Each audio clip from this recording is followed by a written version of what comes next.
Hi, Broadway.com. I'm Rodney Ingram, and I play Aladdin in Disney's Aladdin on Broadway. And we're going to get started with a backstage tour today, so hoping you can come along with me. We're going to get started in the Aladdin dressing room. This is it here. This is the place that I am so excited to call home. And, you know, one interesting thing about the Aladdin dressing room is Aladdin is on stage an awful lot. So really, before the show, I get here around 45 minutes before. This is the time where I get to sit, put my makeup on right here, get the fez on, get the iconic vest on. This is the time before the show that I get to really inhabit this dressing room. And we have a special guest, if I can be so bold as to say. My lovely wife has stepped into the dressing room. I want to introduce you all to Sonia Monroy. Hey, hey! Sonia, what are your top 20 or 30 things about working with your husband? 20 and more. Well, I think I'm a swing, so I cover 7 tracks in the female ensemble, so that it is so cool because I can see you in different parts of the show. So I think that is like a lot of fun.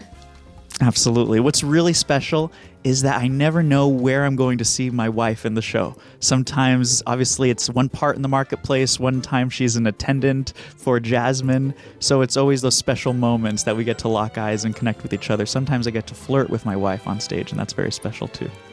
So I am very excited about showing you guys this next place because this was off limits to me for years. But thanks to you guys at Broadway.com, we have special access to the Mary Bridge. So right now we are towering above the new Amsterdam Theater. And this is a really amazing experience because you get to see the incredible artwork of this theater. This theater, I said it was re-inaugurated in 1997. It started, I believe, circa 1903, where the Ziegfeld Follies got to perform here. And so to get to see this artwork that was refurbished to make it look like its original state in 1903 is really special. Now this is the backstage crossover or props alley, and we get some really exciting things. We get to see the Cave of Wonders back here, a lot of the props and costumes obviously that we use throughout the show. I usually like to, I'm going to break a rule if I may. We're not supposed to touch the props, especially if they're not yours, but for Broadway.com, hopefully they'll allow me. These swords are real swords that we get to use throughout the show. And sure, they're dull, but boy, are they hard and legit. So these swords are very intimidating, very fun, and I think they provide the right sound, and they also provide the right intimidation factor for Aladdin as he's getting chased across the stage. Okay, so now we get to step on stage. Follow me. The stage is pretty remarkable because in addition to all the tracks where all the buildings go, there's so many traps as well. So let's talk about, among them, 84 special effects used throughout the show. Some of my favorites include the genie lift, which are these circular lifts. There's one on either side of the stage, so they rotate, produce smoke, and elevate at the same time. That's some theater magic. One on each side. There's also a microphone lift. This is the bench for Jasmine. This, we all have heard about the magic carpet. No spoilers, but if you know, you know. The magic carpet is a breathtaking effect in the show. These are really cool. These two here are what I like to call the toaster lifts. The toaster lifts spring you up, and I have never gotten to use them, but I see them every night, and it makes me highly jealous. The waiters in the Friend Like Me number, they get catapulted onto the stage, and a la Michael Jackson, and it's very, very exciting.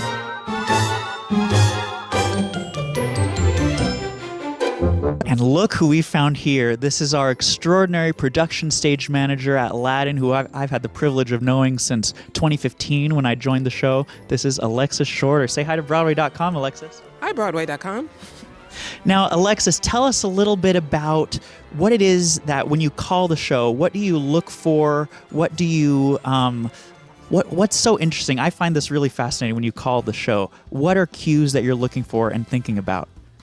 Well, there's always the delay. So we call a light cue, and then the board op gets the cue. Here's the cue. Has to push its finger on the button. and that causes the cue to execute. So all of our cues are anticipating when they're supposed to happen.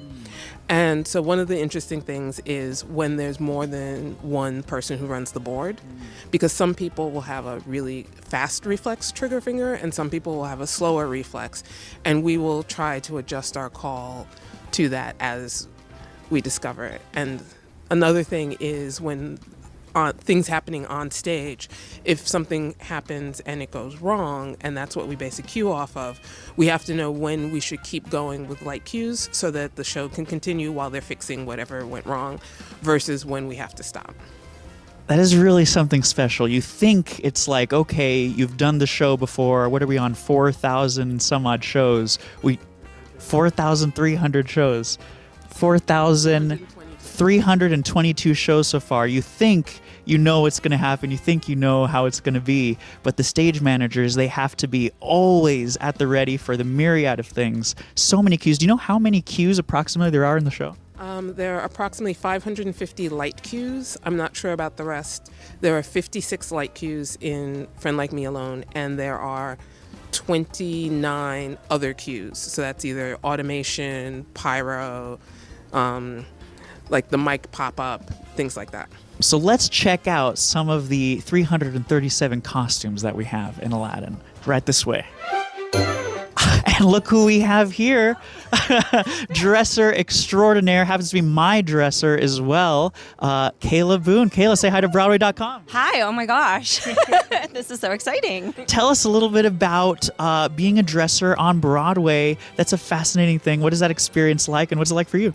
Yeah, oh gosh. Okay, it's really fast paced and it's really fun because everything is live. So it's just kind of like being on stage. You are constantly moving. You have your own choreography backstage, and you also like get to take care of these beautiful costumes, which is like the most exciting thing ever. So here we are in Portrait Alley, as I like to call it. This is a little walk down the memory lane of the history of the people that have been involved in the cast in Aladdin. For instance, we have the original cast members here forming this first row. Notable members, Adam Jacobs, James Monroe, Iglehart, Courtney Reed, chiefly among them. This extraordinary, talented cast that I got to form part of in 2015. Right here, Rodney Ingram, where I got to join in 2015, along with my friends Catherine Allison, Nathan Lucrezio, and Trevor Dion Nicholas. And look who we have here. This is legendary musical conductor, arranger, incidental music, musical supervisor of this production and of many others. You've seen his name on all those VHSs from Beauty and the Beast, Little Mermaid, Aladdin. I'm old. Oh, please. This is Michael Cosrin. Say hello to Broadway.com. Hey, Broadway.com. So, can you take us into the pit and show us a little bit about the magic underneath the stage? Let's go. Let's do it. So, in addition to being the conductor at this evening's performance, many others, you are the vocal arranger, incidental music arranger, song arranger, everything arranger, longtime collaborator with Alan Menken. Is that correct? Can you talk a little bit about that process with him? Yeah, we go back to 1993. I did Beauty and the Beast was the first thing that I did with Alan back in 93. And I've done everything with him basically since then, all the films, all the shows and all that. So, and you know, one of my main jobs as supervisor is arranger. So I will arrange the songs. And in working with you recently, actually, a story came up, and you'll know why at the end of the story, because I'm going to ask you something. But I remember back 15 years ago when we were trying the show out in Seattle, and we were just rehearsing it. Casey, the director, and I were working on the show, and Alan Menken had stayed away. And was going to come in and see what we had done with the cast. And we worked and worked and worked, 4 weeks in the studio, ready. We were very excited about it. And Alan comes in, and we sit down, and, you know, what's he going to think? What's he going to think? And the run is over, and Casey and I meet privately with Alan. And so, what'd you think, Alan? And Alan said, "Oh my God, I loved it. There's really only one thing that's not working." And we go, "Oh, well, and we're wondering, what is it? Some piece of dance music or some new thing we put in that he didn't never heard before? And he said, "A Whole New World." And we said, "Alan, Whole New World is one of the most successful songs in history. It literally, Whitney Houston's song was 19 weeks #1. This knocked it out. It won an Oscar for best song, the first Disney song. I mean, it was a wildly." And he said, exactly.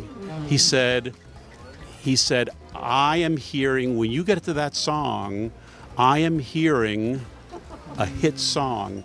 I'm not hearing a character talking to another character. So for me, the story stops there." And he turned to me and he said, "Totally lose the old arrangement from the film," which was, everyone knows it, It's.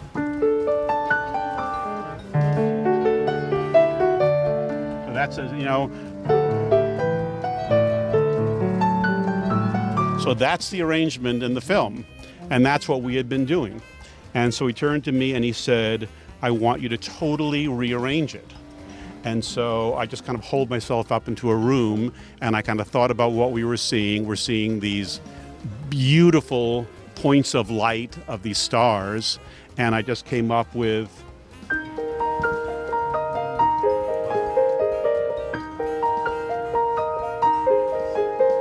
so that's the arrangement we have now. And what do I say to you about how to do the song? What did I just say to you the last few days about how to do the song? You said, make it realer.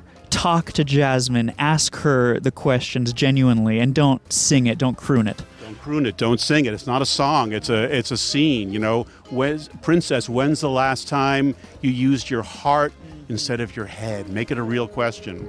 So that really kind of speaks to how I have worked with Alan over the years. He trusts me to get in there, and this really does kind of show, because people ask me all the time, what does an arranger do? Right. That's what an arranger does. Absolutely. That was a really beautiful story, an extraordinary arrangement that we get the privilege to collaborate with you today to get to. You're going to be at the Baton this evening, as a matter of fact. So how cool is that? Thank you, Kaz, for sharing that great story. My pleasure. Thank you. So it's about that time of night. I got to put my fez on, put the vest on, and head up to Agrabah. Thank you, Broadway.com, for joining me on this backstage tour. And for all those of you guys at home, please join us at the New Amsterdam Theater to see Disney's Aladdin on Broadway. Bye.